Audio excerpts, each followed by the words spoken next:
Se Deus é bom o tempo todo, por que Ele permite que as pessoas sofram? Não sei se você já se fez essa pergunta, mas eu já. Inclusive recentemente. Eu assisti o testemunho de uma moça que contou que quando ela era criança tinha sido torturada por uma mãe adotiva. Era tortura pesada, gente. Aí assistindo aquele testemunho eu comecei a chorar e perguntei para Deus: por que o Senhor permitiu que isso acontecesse com uma criança? Naquele momento, Ele me deu uma resposta que trouxe paz ao meu coração.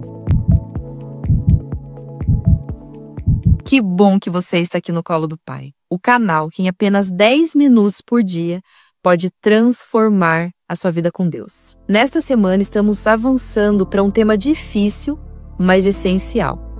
Entender por que Deus permite o sofrimento e o que Ele promete fazer com as suas feridas. Quando eu perguntei para Deus por que Ele permitiu que aquela criança passasse por tamanho sofrimento, Ele me trouxe a seguinte resposta: filha, é para que outras pessoas fossem curadas. A moça do vídeo relatou, inclusive, que na época que foi para mídia, porque foi um caso muito conhecido, muitas pessoas fizeram denúncias de crianças que também estavam sofrendo algum tipo de tortura ou abuso, enfim. Outra história de uma pessoa que sofreu, mas salvou uma população inteira da fome foi José. José era filho de Jacó e os irmãos dele tinham ciúmes e inveja porque José era o filho favorito. E aí olha o que aconteceu, eles jogaram José num buraco. Aí logo em seguida tiraram José do buraco e venderam como escravo para uns mercadores que estavam passando ali e ainda inventaram falando que José tinha morrido. Então o pai achou que tinha perdido o filho favorito. Olha que loucura. Então José foi para o Egito e quando ele chegou lá, ele foi trabalhar para um homem muito importante chamado Potifar.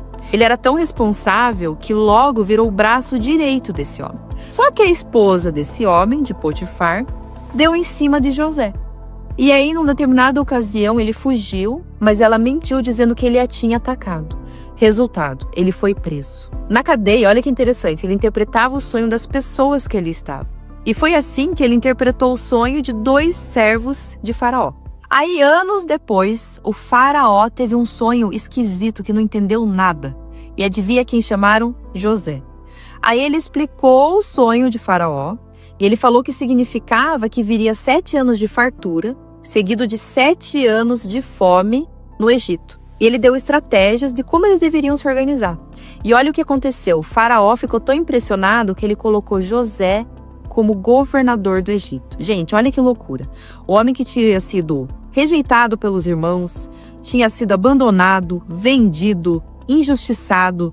Não tem um relato na Bíblia de que ele reclamou em algum momento. Então o Faraó colocou José como governador e ele se tornou o 2º homem mais importante do Egito. E ele impediu que aquelas pessoas passassem fome. Inclusive, depois a família dele foi até o Egito, os irmãos dele, enfim. E ele perdoou os irmãos, ele colocou os irmãos ali numa posição importante para que eles fossem bem cuidados, para que eles fossem bem servidos. Enfim, gente, olha que história impressionante, algo que a gente fica assim, chocado, Porque Deus, Ele tem o controle de tudo. Nada do que Ele faz é por acaso. Então José passou por todas aquelas dificuldades para que depois ele pudesse salvar muitas vidas da fome. E por que José nunca reclamou? A Bíblia não relata nenhuma reclamação, nenhuma murmuração de José. Ele nunca reclamou porque ele sabia quem estava cuidando dele. Isso é uma fé inabalável, gente? E se você quer ter uma fé igual a de José, eu te convido para ingressar no nosso treinamento online gratuito chamado Fundamentos da Fé. Nesse treinamento, nós vamos te ajudar a firmar a fé em Jesus e entender que a sua fé não depende do que você vê, mas sim de quem você crê. Eu sei também que às vezes a gente não tem culpa, não tem responsabilidade por algumas coisas que acontecem na nossa vida. Mas também o oposto também acontece. Às vezes a gente faz escolhas equivocadas, escolhas erradas, escolhe pessoas que não estão dentro dos valores, que a gente busca para caminhar com a gente. E aí também vem o nosso sofrimento. que é fruto das nossas escolhas. E tá tudo bem, eu creio que todo mundo passa por isso, todo mundo erra, todo mundo fez alguma escolha errada durante a vida. Mas o que eu quero te trazer hoje é que você tenha consciência de que se você está passando por um momento assim, tá tudo bem. Peça para Deus sabedoria, descanse no Senhor, tenha fé de que Ele está cuidando de você, para que você tenha essa convicção mesmo, né, de que não importa quais são os seus erros, Deus está cuidando de você. Descanse nele, traga todas as suas dores, todas as suas angústias, tudo aquilo que está te incomodando, para que você consiga descansar em Deus, para que você consiga entregar a sua vida verdadeiramente a Ele. Aqui não cabe uma questão de acusação, uma questão de culpa, de autopunição, não. Nós temos que entender que sim, né? Às vezes nós fazemos escolhas que trazem consequências ruins, mas que Deus nos perdoou. Jesus veio para morrer por mim e por você. Se a gente observar a Bíblia, ela fala o seguinte: Jesus, ele diz que quando ele estava para ser crucificado, ele ora e fala assim: Pai, se for possível, tira de mim esse cálice.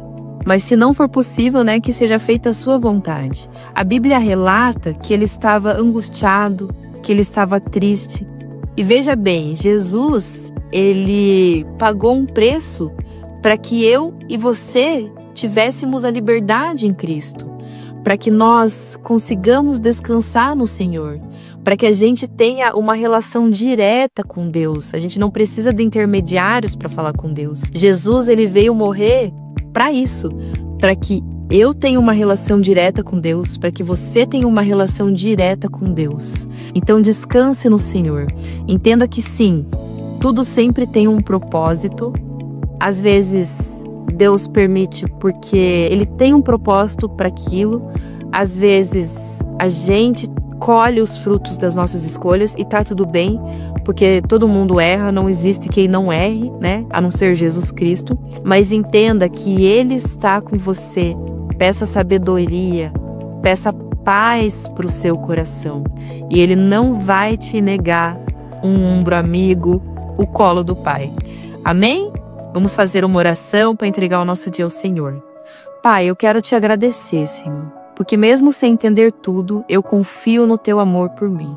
Obrigada por me mostrar que cada dor tem propósito e que o Senhor está sempre com a gente.